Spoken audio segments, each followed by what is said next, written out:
বাংলাদেশের মুক্তিযুদ্ধে তো আমরা গেলাম, যুদ্ধ করলাম, করার পরে আমি তো চলে গেলাম, আমাদেরকে অক্টোবরে পাঠিয়ে দিল ট্রেনিংয়ের পরে। মুক্তিযুদ্ধের মূল টার্নিং পয়েন্টটা হয়ে গেল যখন ভারত এটা যুদ্ধে পরিণত করে দিল। যখন ভারত এটাকে সামরিকভাবে সেইটাকে আমাদের মুক্তিযুদ্ধের প্রয়াসটাকে আমাদেরকে সাহায্য করার জন্য সে যুদ্ধটা এটাকে যুদ্ধ জড়ায় দিল, ভারত পাকিস্তান যুদ্ধ হিসাবে রূপান্তরিত করে ফেললো। তখন দুইটা জিনিস লাভও হয়েছে, ক্ষতি হয়েছে। লাভ হয়েছে আমাদের কি, যে মুক্তিযুদ্ধটা খুব সহজ হয়ে গেছে। আমরা ভারতের একটা বিশাল বাহিনী আমরা সাথে পেয়ে গেলাম, যেটা মুক্তিযুদ্ধকে সহায়তা করেছে।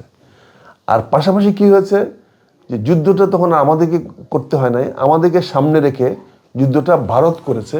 ফলে এটা ভারত পাকিস্তান যুদ্ধে রূপান্তরিত হয়ে গেছে, আর এটা আমাদের জন্য সহায় হয়েছে। কিন্তু আমাদের জন্য ক্ষতি যেটা হয়েছে সেটা হচ্ছে আমাদের আইডেন্টিটি প্রবলেম হয়ে গেছে। আমরা মুক্তিযুদ্ধের অস্তিত্বটা বিলুপ্ত হয়ে গেছে।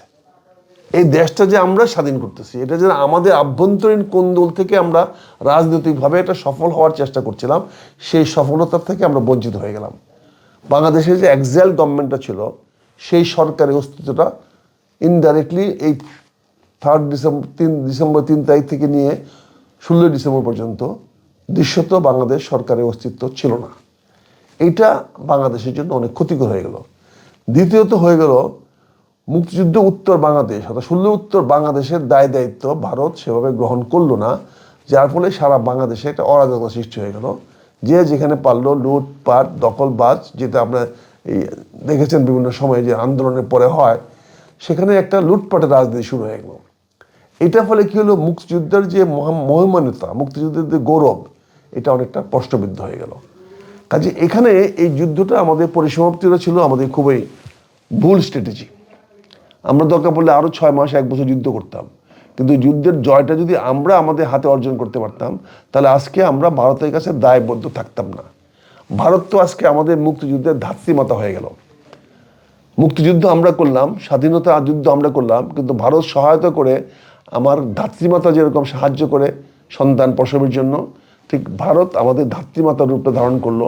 ফলে ভারত ধরে নিল আমি তাদেরই সন্তান। ফলে আমাকে আমার রূপে খবরদারি করা, আমাকে দেখভাল করা বলেন, খবরদারি করা বলেন, বা আমার সম্পত্তির দেখাশোনা করার দায়িত্বটা ভারত মনে করলো তার উপরে বর্তিয়েছে। এটাকে ভারতকে একটা মুরলীপনা নিয়ে গেল, এবং ভারতের সঙ্গে আমাদের সম্পর্কটা তিক্ত হওয়া শুরু হয়ে গেল, যেটা আমরা কোনো অবস্থাতে ধরে রাখতে পারি নাই। ফলে বাংলাদেশের মানুষের মধ্যে একটা ভারত বিরোধী একটা মনোভাব তৈরি হয়েছে, যেটা আমি মনে করি এটা বাংলাদেশের জন্য ইতিবাচক নয়। এর কারণে কি হয়েছে, আমাদের মধ্যে টেনশন বেড়েছে, আমাদের পারস্পরিক মধ্যে একটা বিশ্বাসযোগ্যতা নষ্ট হয়েছে, এবং আমরা একে অন্যকে অবিশ্বাস করার কারণে তৃতীয় শক্তি এখানে সুযোগ নেওয়ার চেষ্টা করছে। ফলে এই মুক্তিযুদ্ধেরটা আমাদেরকে পরিসমাপ্তিটা এত তাড়াতাড়ি না হয়ে আরও দীর্ঘায়িত হলে আমাদের আরও অনেক প্রশ্নের জবাব আমরা পেতে পারতাম। এখানে যখন মুক্তিযুদ্ধের সর্বাধিনায়ক, কিন্তু যখন আমরা এটাকে যৌথ বাহিনী করে ফেললাম, তখন তো যৌথ বাহিনী কমান্ডার হয়ে গেল অরোরা। সেখানে মুক্তিযুদ্ধের সর্বাধিনায়ক তো আর এই সেক্টরে যুদ্ধক্ষেত্রে থাকলো না, উনি আমার সরকারে, বাংলাদেশ সরকার থাকলো, কিন্তু যুদ্ধরত করলো ইন্দিরা সরকার এবং তার সেনাবাহিনী দ্বারা, এবং সেখানে একটা যৌথ বাহিনী তৈরি করা হলো।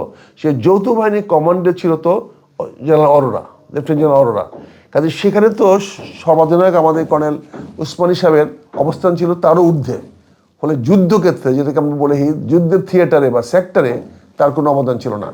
আর সকল সেক্টর কমান্ডাররা তখন তারা হয়ে গেল ইয়ার অধীনস্থ, আমাদের ওই যৌথ বাহিনীর অধীনস্থ।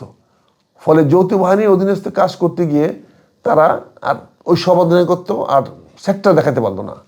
আর আমাদের সেক্টর কমান্ডার তখন যুদ্ধ করতে হলো ভারতীয় সেনাবাহিনীর নেতৃত্বে, তাদের অধীনস্থ হয়ে। ফলে এখানে একটা মিশ্র প্রতিক্রিয়া সৃষ্টি হয়েছিল, যার ফলে অনেক সেক্টর কমান্ডারের সঙ্গে ভারতীয় সেনাবাহিনীদের বিভিন্ন নিয়ে পরবর্তীতে বাদ বিতণ্ডা হয়েছে। বিশেষ করে ভারত যখন এখান থেকে অস্ত্রগুলো নিয়ে যাচ্ছিল, তখন অনেকে বাধা দিয়েছিল, মেজর জলিল বাধা দিয়েছিল, যার ফলে এখানে সেক্টর কমান্ডারের সঙ্গে একটা সম্পর্ক ভালো থাকলো না। অস্ত্র তো ইন্ডিয়া নিজেও স্বীকার করেছে, তারা 94,000 অস্ত্র বাংলাদেশ থেকে নিয়ে গেছে। এই 5 দিন আগেও আমি ভারতের এক ব্রিগেডিয়ারের সঙ্গে ইন্টারভিউ করেছি ইন্ডিয়াতে, সে স্বীকার করেছে যে তারা 94,000 অস্ত্র তালিকাভুক্ত করে তারা বাংলাদেশের সেক্টর থেকে উঠায় নিয়ে গেছে, এবং এটা তাদের যুদ্ধের অস্ত্র। যারা যুদ্ধ জয় করলে এটা তারা পায়, এটা তাদের পাওনা, এটা নিয়ে গেছে। এবং সেখানে 94,000 ভারতীয় দের কাছে, ভারতীয় সেনাবাহিনীর কাছে আত্মসমর্পণ করছে ইস্ট পাকিস্তানের। তার মধ্যে 29,000 ছিল মালয়েশিয়া, অর্থাৎ রাজাকার, আলবদর, সাল শামস এরা। অর্থাৎ যারা প্রকৃত মুক্তিযুদ্ধে যাদেরকে আমরা দায়ী করি, যারা যে সমস্ত রাজাকার আলবদররা বাংলাদেশে ক্ষতিগ্রস্ত করেছে, যে সমস্ত আলবদররা আমাদের মা বোনের ইজ্জত নষ্ট করেছে, তারা কিন্তু সবাই ভারতের কাছে সারেন্ডার করেছে। এখানে যারা রয়ে গেছিল তারা কিন্তু প্রকৃত অস্ত্রে মানে প্রথম সারির রাজাকার আলবদর শাম ছিল না, তারা ছিল সহায়ক। তো তাদের উপরে যে এক্সপ্রেশনটা আনা হয়েছে এটা ঐতিহাসিকভাবে সঠিক নয়। আর যারা এটা করেছে তারা কিন্তু 29,000 কিন্তু ভারতীয় সেনাবাহিনীর কাছে আত্মসমর্পণ করেছে, যাদেরকে ভারতীয় সেনাবাহিনী পাকিস্তানের হাতে তুলে দেওয়া হয়েছে। কাজে আমরা কিন্তু তাদের বিচার করতে পারি নাই। এখানে একটা ভুল ইতিহাস হয়ে গেছে, যে ইতিহাসটা আমি এখন সংশোধন করার চেষ্টা করছি। যে সংশোধন করার জন্যই আমার মূলত জামাতে ইসলামে অংশগ্রহণ করার মূল কারণ। আমি কিন্তু নির্বাচনের জন্য আমি যাইনি, নির্বাচনের টিকিট নেওয়ার জন্য আমি জামাতে অংশগ্রহণ করি নাই। জামাত ইসলামের প্রতি যে অপবাদটা দেওয়া হচ্ছে, জামাত ইসলামকে যে বলা হচ্ছে তারা আলবদর আল শামস ছিল, সেখানে যে খুব নগণ্য সংখ্যক লোক ছিল যারা এখন আর বেঁচে নেই, এই বিষয়টা জাতির সামনে তুলে ধরার জন্যই, আমি জাতিকে ঐক্যবদ্ধ করার জন্য, জাতিকে পুরনো ভেদাভেদ ভুলে গিয়ে, পুরনো সেই মিথ্যা থিম ভুলে গিয়ে, মিথ্যা মিথ ভুলে গিয়ে নতুন করে বাংলাদেশটাকে পরিচিত হওয়ার জন্য আমি এরকম একটা সাহসী বলেন বা যাই কিছু বলেন, আমি এরকম একটা পদক্ষেপ নিতে বাধ্য হয়েছি।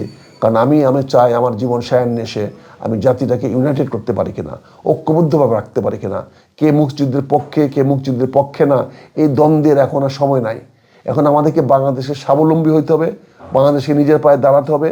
আমার এই প্রজন্মকে আগামী দিনে দিশারি দেখাতে হবে, আগামী দিনে পথ দেখাতে হবে, তাদের কর্মসংস্থান, তাদের জীবনের উন্নতি, তাদের শিক্ষার মান, তাদের মানবিক গুণাবলী, এইগুলোর বিকাশ আমরা সম্মিলিতভাবে সবাই মিলে এই ভেদাভেদ ভুলে একের বিরুদ্ধে একের রাজনৈতিক মারামারি, কাটাকাটি, হানাহানি, এই সমস্তগুলোর ঊর্ধ্বে উঠে কীভাবে জাতিকে ঐক্যবদ্ধ করতে পারবি, কিভাবে আমরা সকল বাংলাদেশিকে এক পতাকা তলে আনতে পারি, এটার জন্য আমার যে বিরোধী ক্যাম্প, যাদের বিরুদ্ধে আমি গত 25 বছর 30 বছর রাজনীতি করে আসছি, আমি আজকে তার দ্বারে চলে গেছি যে আমি আপনাদের কাছে আসছি, আসেন আমরা ঐক্যবদ্ধ হই, আসেন আমরা বাংলাদেশে হানাহানি, কাটাকাটি, মারামারি, রাজনীতি দূর করে আমরা একটা সুন্দর বাংলাদেশ, একটি ভালো বাংলাদেশ, আমার এই প্রজন্মের জন্য লাকসই টেকসই একটা বাংলাদেশ গঠন করি, যেখানে আমার সন্তানেরা সুখে শান্তিতে থাকবে, নিরাপদে থাকবে।